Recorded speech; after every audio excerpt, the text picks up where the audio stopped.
आज कुंडली सीखने के क्रम में हम लोग चर्चा कर रहे हैं राहु देव और केतु देव की आपकी कुंडली में प्रभाव। कैसा प्रभाव आपकी कुंडली में राहु देव और केतु देव करते हैं, उनके विषय में हम लोग चर्चा करेंगे। क्योंकि अक्सर अन्य सभी चीज़ों पर तो हम लोगों ने काफ़ी गहनता से बात की कुंडली सीखने के क्रम में, लेकिन आज का जो स्पेशल और बहुत ही महत्वपूर्ण विषय है यह राहु और केतु। कुंडली जब आप विश्लेषण करते हैं तो राहु और केतु बहुत ही काम करते हैं, बहुत ही इनकी ज़रूरत होती है कुंडली में, कुंडली के खासकर विश्लेषण में। यदि आप राहु देव या केतु देव को नज़रअंदाज करके कुंडली का विश्लेषण करते हैं तो कहीं ना कहीं चीज़ें कम होती हैं। तो इसलिए हम लोग आज चर्चा करेंगे राहु और केतु के आपकी कुंडली में प्रभाव की, क्या प्रभाव डालते हैं राहु और केतु आपकी कुंडली में, उसके विषय में हम लोग गहनता से चर्चा करेंगे। लेकिन उससे पहले आइए, सबसे पहले तो आप सबसे निवेदन है कि यदि आपने अभी तक चैनल को सब्सक्राइब नहीं किया तो सब्सक्राइब कर लें, वीडियो को लाइक कर लें और अधिक से अधिक शेयर करें। क्योंकि जब आप शेयर करते हैं तो यूट्यूब वीडियो को और भी लोगों तक पहुंचाता है, ताकि और लोगों तक पहुंचने से ये लाभ होता है कि अन्य लोग भी वीडियो में दी गई जानकारी को सीख पाते हैं, समझ पाते हैं और इससे उनका लाभ होता है। क्योंकि एकमात्र वीडियो बनाने का एकमात्र जो उद्देश्य मैं बार बार कहता हूं कि आपको भी ज्योतिष में कहीं न कहीं कुंडली विश्लेषण की कुछ न कुछ तो जानकारी होनी चाहिए, ताकि जब भी आप कभी अपना कुंडली विश्लेषण करवाते हैं तो कहीं आपको कोई गलत ढंग से कोई गलत चीज़ ना बता दे, कम से कम इतनी जानकारी आपको कुंडली में हो। तो आइए हम लोग चर्चा करते हैं कुंडली में राहु देव और केतु देव क्या प्रभाव डालते हैं। और यदि आप चैनल पे नए हैं तो सब्सक्राइब जरूर कर लें, और यदि आप चाहते हैं कि इसी तरह के वीडियो आपको उपलब्ध होते रहे तो बेल आइकॉन को जरूर प्रेस कर लें, क्योंकि जब भी यहाँ से कोई वीडियो अपलोड होगा तो सबसे पहले नोटिफिकेशन आपके मोबाइल तक पहुँचता है। तो आइए वीडियो को शुरू करते हैं और चर्चा करेंगे राहु और केतु की आपकी कुंडली में प्रभाव। तो सबसे पहले जो विषय है, मैं फिर कह रहा हूं कि यदि आप इस वीडियो पर पहली बार आए हैं और पहली बार आज वीडियो को देख रहे हैं तो सबसे पहले तो आप चैनल को सब्सक्राइब कर लें और पीछे के कुछ वीडियो के पार्ट पड़े हैं उन्हें ज़रूर देखें, क्योंकि जो बेसिक चीज़ें हैं वहाँ पर वीडियो में हैं, जो ताकि आपको ये जो फिर भी मैं यहाँ पे लिख देता हूँ, जो भी अगर यदि आप वीडियो पे पहले हैं तो उस क्रम में मैं थोड़ी बेसिक चीज़ें यहाँ लिख देता हूँ ताकि आपको चीज़ें समझ में आए। लेकिन फिर भी यदि आप कुंडली को बहुत ढंग से समझना चाहते हैं तो पीछे के वीडियो को ज़रूर देख लें। चैनल में कुछ प्लेलिस्ट हैं, प्लेलिस्ट में एस्ट्रोलॉजी का जो प्लेलिस्ट है उसमें आप देखें तो सभी वीडियो क्रम से पड़े हुए हैं। तो आइए चर्चा कर लेते हैं। तो सबसे पहले यहाँ देखिए 12 राशियाँ, जो लोग वीडियो में पहली बार हैं उनके लिए है कि ये 12 राशियाँ हैं जो कि एक सीक्वेंस में एक क्रम में हैं, और उन राशियों के स्वामी जैसे मेष के मंगल, वृष के शुक्र, मिथुन के बुध, ये सब यहाँ पे मैंने लिख दिया है। कौन से ग्रह देव ग्रह में आते हैं, कौन से दानों में आते हैं, यहाँ पर भी मैंने चर्चा कर दी है। जो ग्रह देव में आते हैं ये सभी आपस में मित्र होते हैं। सूर्य, चंद्र, मंगल, बुध, मंगल और गुरु आपस में मित्र होते हैं। और इधर दानवों की जो मैंने श्रेणी बनाई है, यहाँ पर ये थोड़ा सा दानव श्रेणी में इसलिए हैं क्योंकि यहाँ पे शुक्र, शनि, राहु, केतु ग्रह हैं और ये सब आपस में मित्र होते हैं। जो देव हैं ये आपस में मित्र होते हैं, दानव जो हैं आपस में मित्र होते हैं। लेकिन यहाँ पर बुध देव बीच में लिखे हुए हैं। तो बुध देव क्या हैं? बुध देव की शुक्र देव से भी मित्रता है, शनि देव से भी, राहु से भी और केतु से भी। यहाँ पर बुध देव की मित्रता सूर्य से है और गुरु से भी है। लेकिन ये चंद्रमा और मंगल से बहुत ही गहन शत्रुता रखते हैं। इन चीज़ों को आपको ध्यान में रखना है। राहु देव और केतु देव जब हम लोग विश्लेषण करेंगे तो ये समझ लीजिए कि जहाँ यदि ये कुंडली में कहीं पर भी मित्र राशि में है तो सकारात्मक प्रभाव देंगे, वो चाहे 6, 8, 12 ही घर में क्यों ना हो। तो उसके विषय में अलग से चर्चा करेंगे। 6, 8, 12 का यहाँ भी मैंने बताया है। तो अगर किसी भी कुंडली में 6, 8, 12 को छोड़ करके ये किसी भी आपके भाव में हैं तो ये सकारात्मक परिणाम देंगे, अच्छा प्रभाव देंगे। यदि कहीं शत्रु राशि में है तो शत्रु राशि में नकारात्मक प्रभाव देंगे। यदि 6, 8, 12 की बात करें, 6, 8, 12 बहुत खराब घर माने जाते हैं। 6वां घर, 8वां घर और 12वां, यहाँ पे देखिए सभी भाव लिखे हुए हैं, पहला, दूसरा, तीसरा, चौथा, 5वां, 6वां, 7वां, 8वां, 9वां, 10वां, 11वां, 12वां। तो ये जो 6, 8, 12 हैं, यहाँ पर वह चाहे अच्छे में हो चाहे बुरे में हो तो प्रभाव, लेकिन राहु और केतु सदैव नकारात्मक ही देंगे, गड़बड़ प्रभाव डालेंगे। अब बात कर लें राहु उच्च की और नीच की स्थिति में, तो जो राहु देव हैं दूसरी राशि अर्थात वृष राशि, तीसरी अर्थात मिथुन राशि में उच्च के होते हैं, 8वीं राशि वृश्चिक और 9वीं राशि धनु में ये नीच के होते हैं। यदि बात करें केतु की, तो केतु देव 8वीं राशि और 9वीं राशि अर्थात वृश्चिक और धनु में उच्च के होते हैं और वृष राशि और मिथुन में नीच के होते हैं। जस्ट अपोजिट हैं, जिसमें राहु उच्च के हैं, केतु उसी राशि में नीच के होते हैं, जिसमें राहु नीच के होते हैं उसी राशि में केतु उच्च के होते हैं। इसको इस तरह से समझ लें, क्योंकि राहु और केतु की जो स्थिति बनती है वे सदैव 180 डिग्री पर होते हैं दूसरे के, ठीक एक दूसरे के आमने सामने ही आपकी कुंडली में होंगे। यदि राहु मान लीजिए यहाँ लग्न में बैठे हैं तो केतु यहाँ होंगे, केंद्र में ही बैठे होंगे। अगर केतु यहाँ है तो राहु यहाँ होंगे, राहु यहाँ है तो केतु यहाँ होंगे। यदि यहाँ राहु है तो केतु यहाँ होंगे, केतु यहाँ है तो राहु यहाँ होंगे।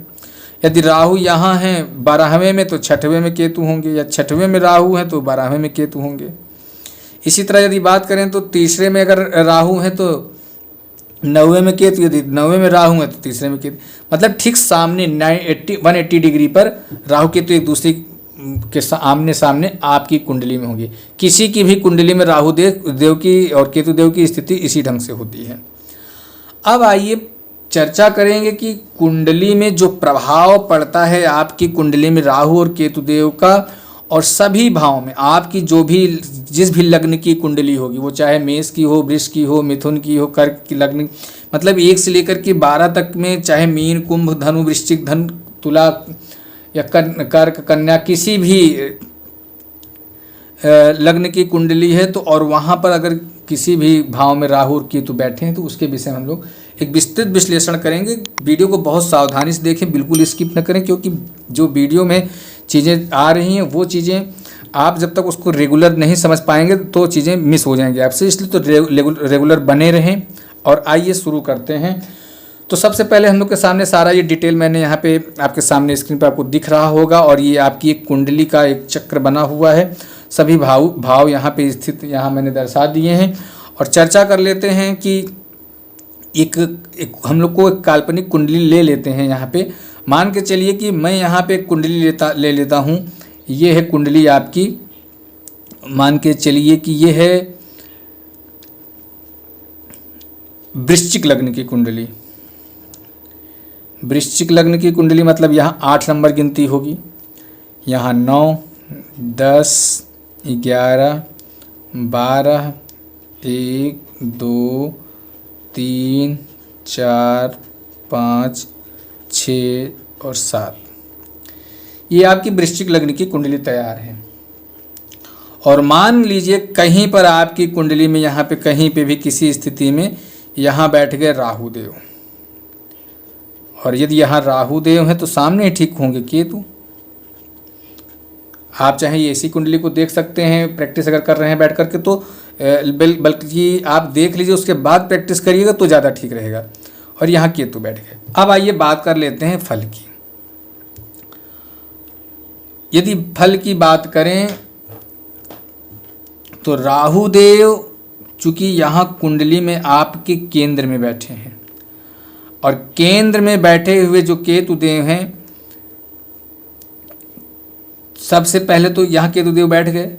अब राहु देव बैठ गए, और राहु देव बैठे कहाँ पे हैं? केंद्र में बैठे हैं। 1, 4, 7, 10 केंद्र होते हैं। भाव जो हैं पहला घर, चौथा घर, 7वां और 10वां घर जो हैं भाव जो हैं वो केंद्र हैं। और केंद्र में क्या है? 11 नंबर गिनती लिखी, और 11 नंबर गिनती का अर्थात है कुंभ।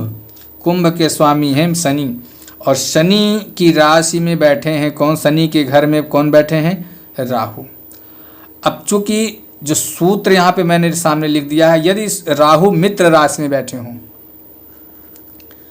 मित्र राशि में बैठे हैं। और यहाँ पे देखिए मित्रों की संख्या है, कौन कौन है, शुक्र, शनि, राहु और केतु, ये सभी कौन है, मित्र हैं।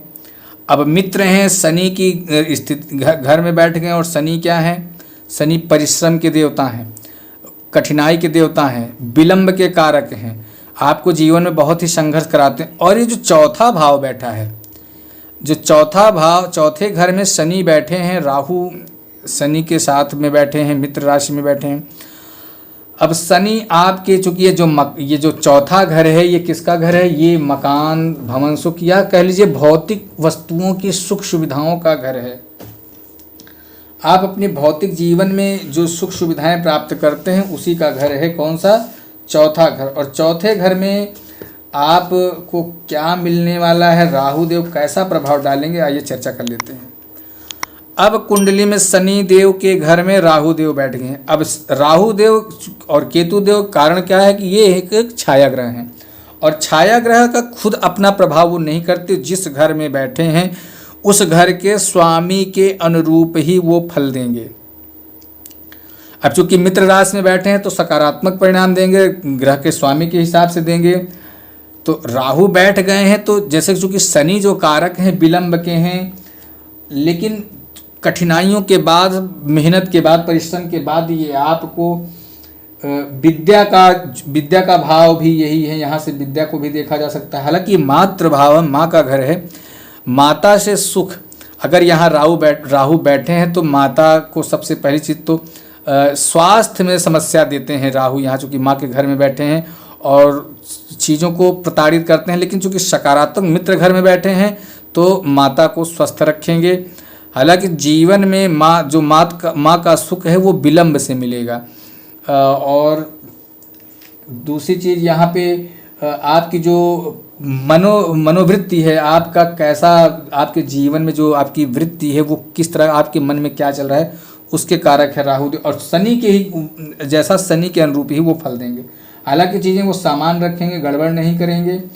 और दूसरी चीज़ की संस्कारवान बनाते हैं राहु, यहाँ पे आपको न्याय से जोड़ते हैं, आप एक स्नेही होंगे लोगों, आप एक मेल जो स्वभाव का रखने वाले व्यक्ति हैं।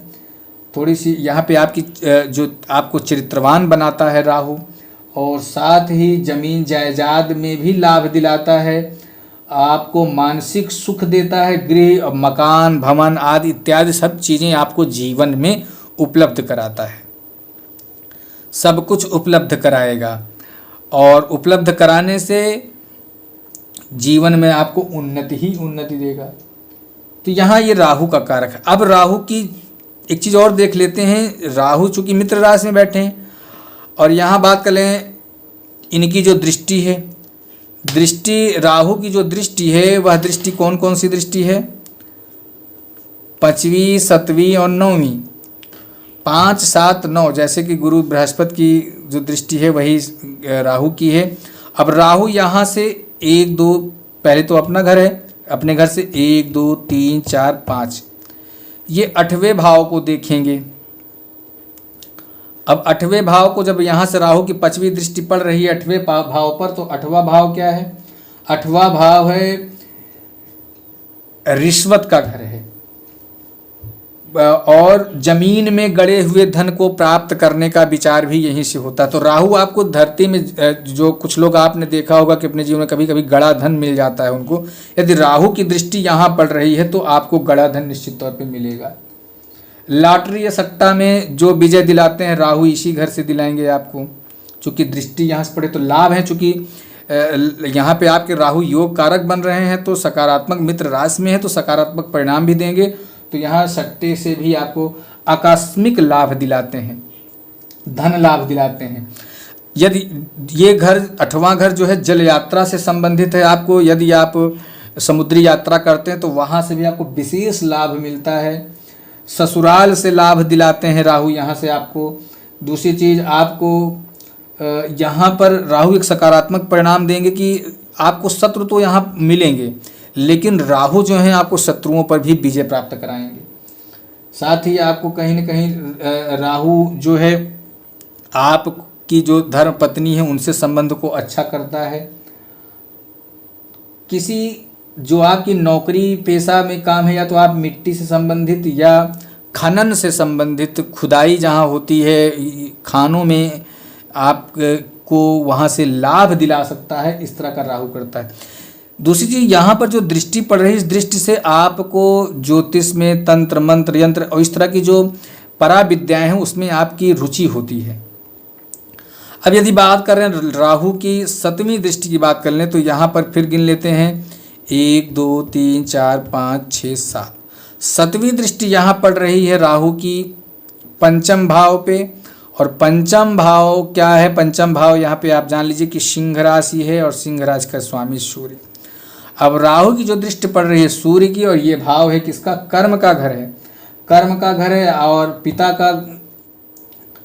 का जो कार्य है, आपको आपका गुण स्वभाव आयु थोड़ा सा कहीं न कहीं चूंकि सकारात्मक परिणाम देगा, तो आपको संसार में मान सम्मान राहु दिलाते हैं। यहाँ आप किसी भी परीक्षा में असफल नहीं होंगे। यदि राहु की यहाँ पे दृष्टि पड़ रही तो आप ज़्यादातर जीवन में अपने सफलता ही प्राप्त करेंगे।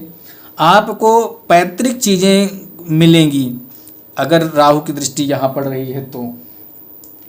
आप दूसरी चीज़, यहाँ पे आप लक्ष्य को लेकर के, जिस लक्ष्य पर आप निर्धारित होकर के चल रहे हैं, उस लक्ष्य को भी राहु देव यहाँ पे आपको प्राप्त कराते हैं। साथ ही आपको व्यापार रोजगार, खासकर आप कहीं दूर जाकर के यदि कमाते हैं तो वहाँ से आपको विशेष लाभ राहु दे रहे हैं। बात कर लें यहाँ से उनकी 9वीं दृष्टि, तो 1 2 3 4 5 6 7 8 9। अब राहु की जो दृष्टि है यहाँ पे व्यय भाव पे पड़ रही है, और व्यय भाव का जो कारक है यहाँ पे राहु थोड़ा सा आपको बाईं आँख में आपको समस्या दे सकते हैं। यदि आपकी कुंडली में इस तरह की कोई चीज़ है तो आप यहाँ से देख सकते हैं, बाईं आँख में समस्या दे सकते हैं राहु।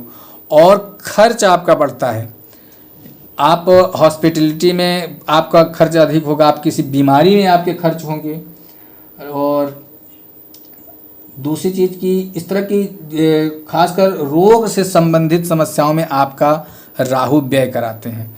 लेकिन यहाँ पे चूँकि मित्र राशि में बैठे हैं और तो यहाँ से जब उनकी दृष्टि पड़ रही है तो कहीं ना कहीं थोड़ी सी हानि। और आपको एक चीज़ यहाँ पर देते हैं राहु, आपको विदेश भ्रमण कराते हैं। आपका विदेश जाने का जो एक अगर यदि सपना है तो राहु आपको यहाँ उनकी दृष्टि पूर्ण कराती है। अब इसी तरह केतु की भी बात कर ले तो केतु भी यही कर रहे हैं। केतु हालांकि शत्रु राशि में बैठे हैं, तो केतु यहाँ करेंगे क्या? केतु चूंकि शत्रु राशि में बैठे हैं, यहाँ पे आप देख लीजिए, यहाँ पे देव और दानव में यहाँ सूर्य हैं, तो इधर के मैंने बताया था इधर के आपस में मित्र हैं, ये आपस में मित्र हैं, लेकिन ये इधर देव और दानव आपस में शत्रु हैं। केतु शत्रु के घर में बैठे हैं, और यदि केतु शत्रु के घर में बैठे हैं तो नकारात्मक परिणाम देंगे।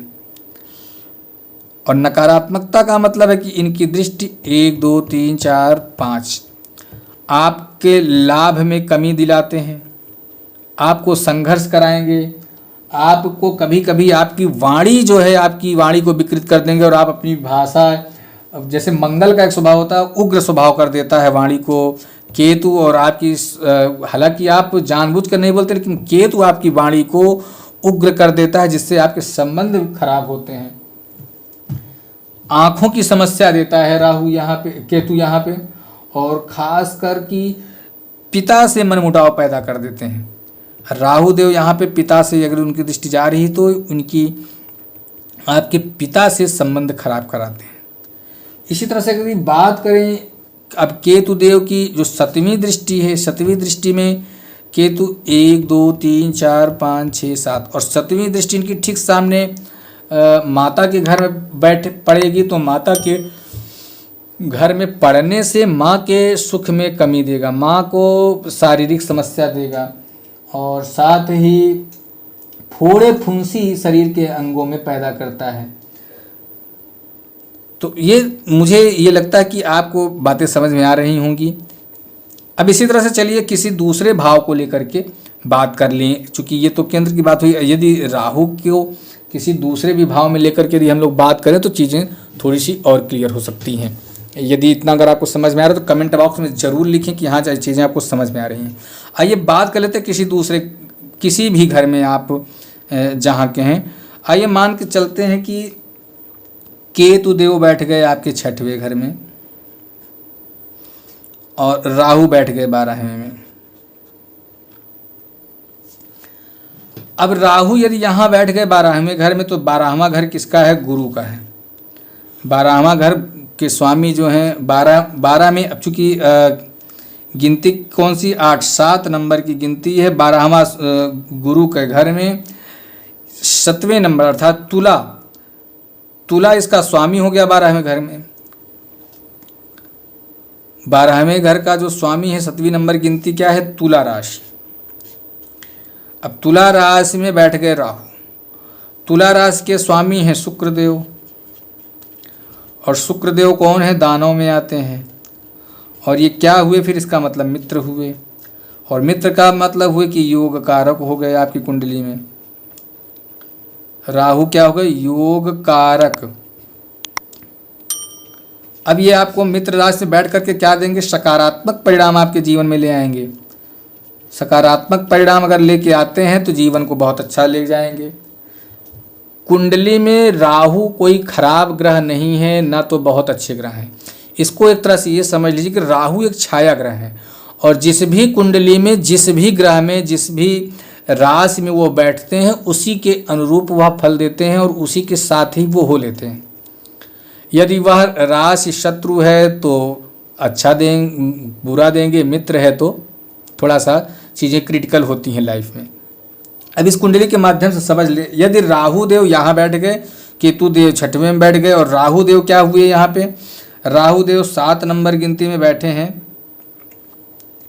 7 नंबर गिनती में बैठे हैं तो इसका मतलब शुक्र के राहु हुए शुक्र के साथ, अर्थात मित्र राशि में है, तो यहाँ पे आपको सकारात्मक परिणाम देंगे।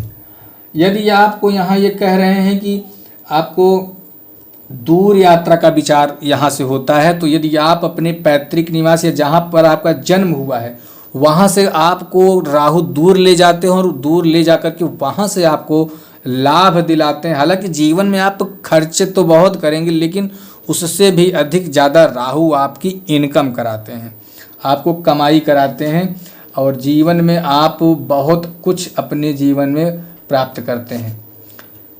अब यहाँ से बात कर लें, चूँकि ये तो इसी घर में बैठ गए, यहाँ से जो कार्य है, चूँकि राहु यहाँ बैठे हैं तो आपको मुकदमा में अगर कोई आपका कानूनी प्रक्रिया चल रही है तो वहाँ पे राहु विजय दिलाते हैं। वृद्धावस्था आप में एक तरह से कह लीजिए कि आप अपने समय से पहले आपके अंदर एक प्रौढ़ बुद्धि आती है। आप अपने में एक, जिसको कहते हैं कि समय से पहले आपको जिम्मेदारियां मिल जाती हैं, और जिम्मेदारियां मिलाने को निभाने का मौका यहाँ पर राहुदेव इस घर से देते हैं।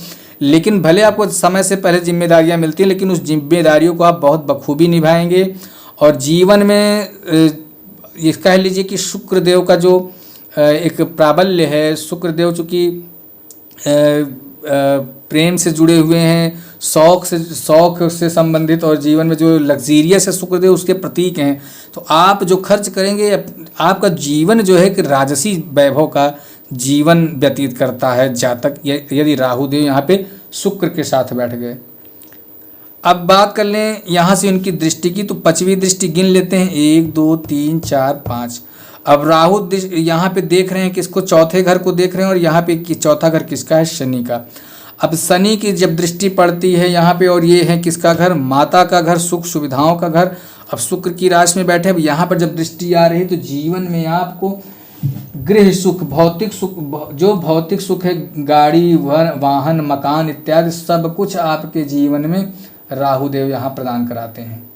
कहीं पर कहीं से भी किसी चीज़ की आपके जीवन में कमी नहीं होने देंगे राहु।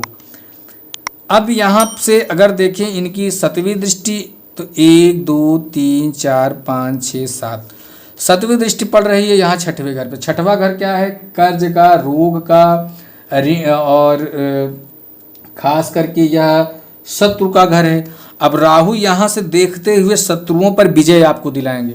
शत्रु पैदा होंगे निश्चित है, लेकिन वो शत्रुओं पर हमेशा विजय प्राप्त कराएंगे। शत्रु अपने में ही आपस में लड़ भिड़ करके नष्ट हो जाएंगे, आपका कोई कुछ बिगाड़ नहीं पाएगा। राहु ऐसी स्थिति आपकी कुंडली में पैदा कर देते हैं। तो और यदि आप बात कर्ज की करें तो कर्ज का अर्थ है कि आपको यदि कोई सरकारी लोन वगैरह, कोई बैंक की लोनिंग वगैरह करानी है या उससे संबंधित आपको कार्य मिल सकता है, तो बहुत झट से बहुत जल्दी आपको वह ऋण प्राप्त हो जाता है। यदि आप किसी कारक से रोग हैं तो यहाँ पे जो राहु हैं, राहु आपके रोग से आपको निजात दिलाएंगे, जीवन में आपको स्वस्थ रखने का प्रयास करेंगे राहु, और जीवन को बड़ा आनंदित करते हैं।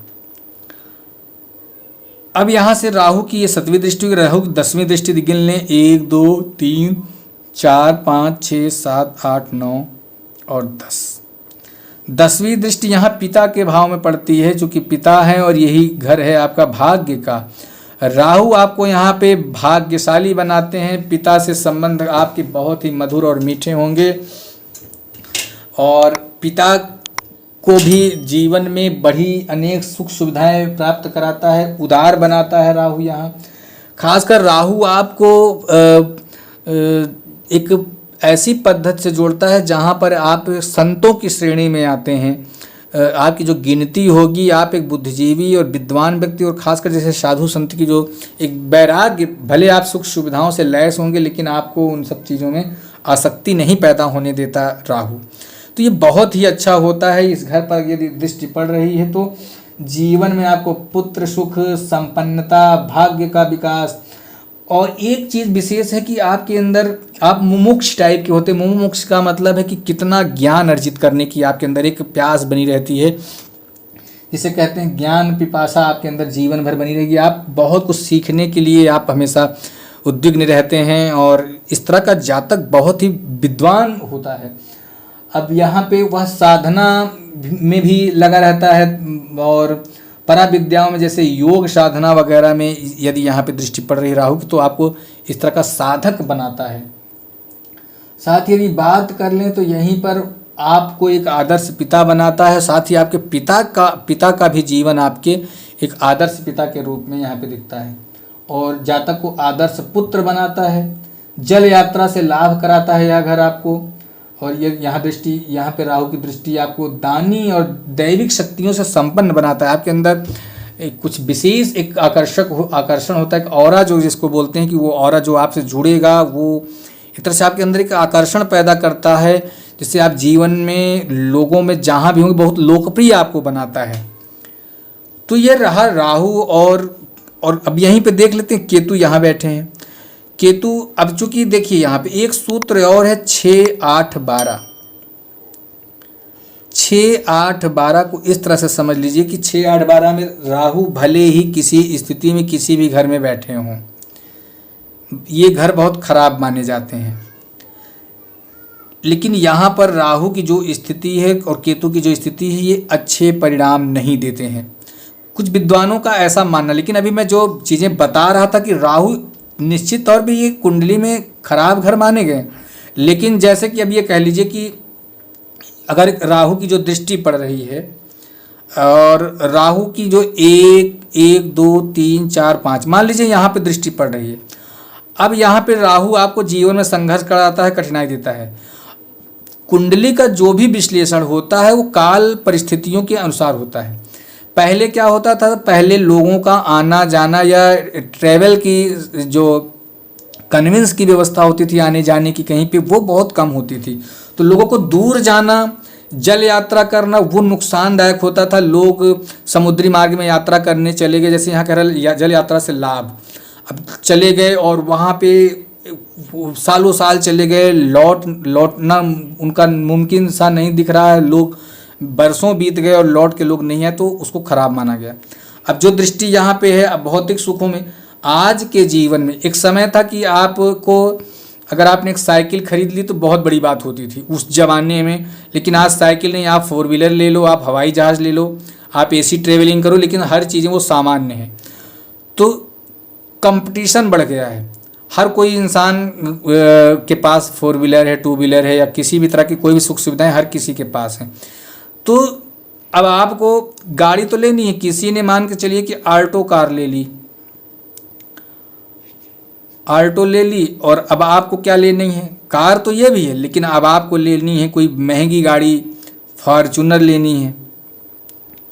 तो संघर्ष कराएगा। अब आपको ये राहु खराब तो नहीं करेगा, लेकिन गाड़ी तो है आपके पास, जो ज़रूरत की चीज़ें वो हैं, लेकिन अब आपको फॉर्च्यूनर लें तो संघर्ष करना पड़ेगा। यहाँ आपको जीवन में कठिनाई मिलेगी, चूँकि शनि का भी घर है तो यहाँ पे आपको परिश्रम करना पड़ेगा, तब जाके मिलेगा।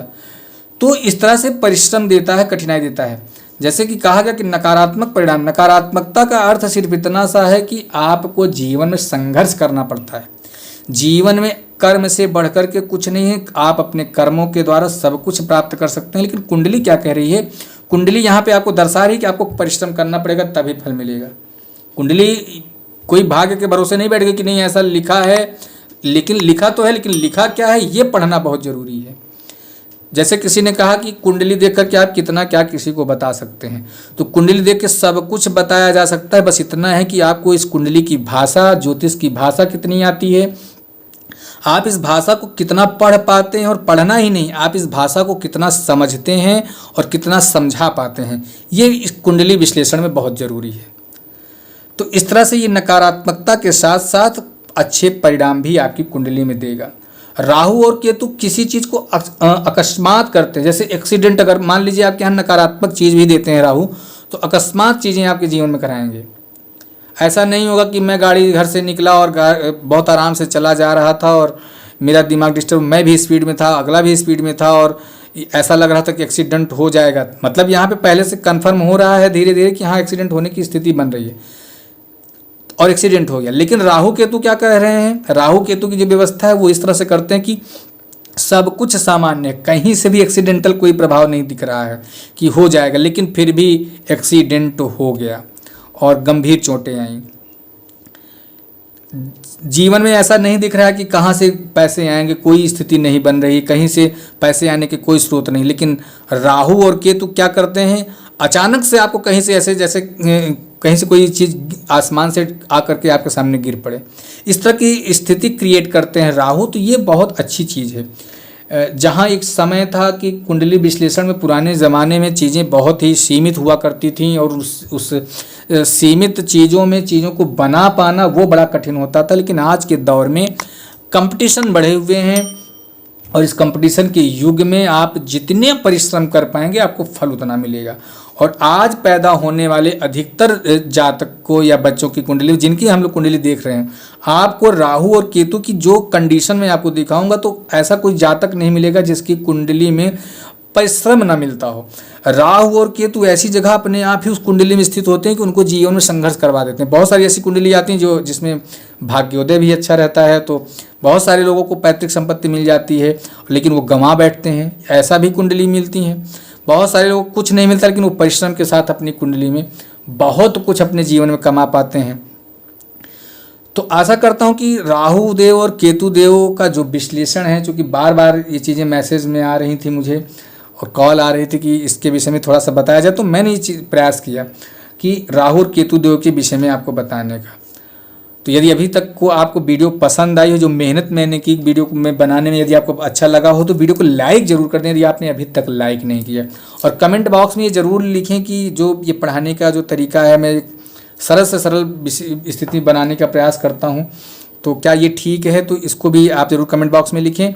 साथ ही यदि आप चैनल पे नए हैं तो चैनल को सब्सक्राइब जरूर कर दें, मैं बार बार कहता हूँ सब्सक्राइब कर दें। और यदि आप चाहते हैं कि इसी तरह की आपको लाभ देने वाली, आपके फ़ायदे की वीडियो आप तक पहुँचती रहें, तो बेल आइकन को ज़रूर ऑन कर लें, क्योंकि ऑन करने से आपको एक फ़ायदा यह होता है कि जब भी कोई वीडियो अपलोड होगा तो सबसे पहला नोटिफिकेशन आप तक पहुँचता है। तो इन्हीं शब्दों के साथ अपनी वाणी को विराम करूंगा। फिर मिलेंगे एक नए सृजन के साथ नए वीडियो में, तब तक के लिए सभी मित्रों से श्री राधे।